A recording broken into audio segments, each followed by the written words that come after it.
Kapatad, pati kagagawa kang mayap kanino man. Siguraduan mo, kamanayang kayablasanan. Kamanayang kapalit. Kasi po kaluguran kapatad, nung suryanta mo, kanitayang milalako ulaga, inggagawan mong mayap.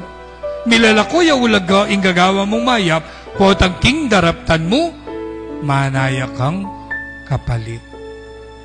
Agyan din pamilya mo, ilang kinumbira mo, nung manaya kang kapalit, malaya namang ulagay takingapong Ginoo. Halimbawa, ikaw ang pengari. Ikaw ang pengari, karakalyong gagawan mayap. Nanay kay ding anak yu, era manakakit, ing gagawan yu. Pero ikaw manay ang kapalit. Agyan na kay ding anak yu, elam ang biyasang patengki. Agyan pa na kay ding anak yu, elam ang biyasang pasalamat.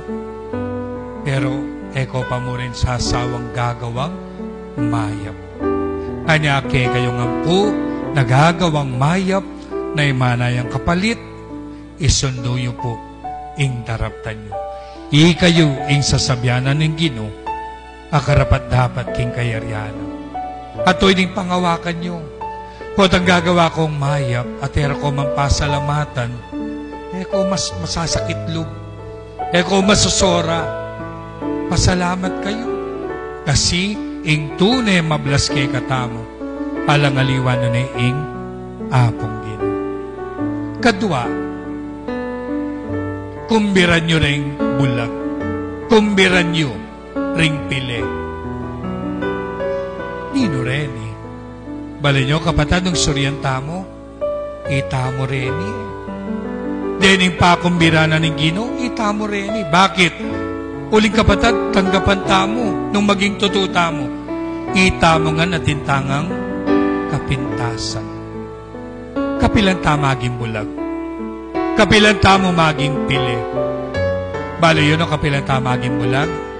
Ikong anak, maging bulag tamo, potang man akakit, ing sakripisyo dareng pengariyo.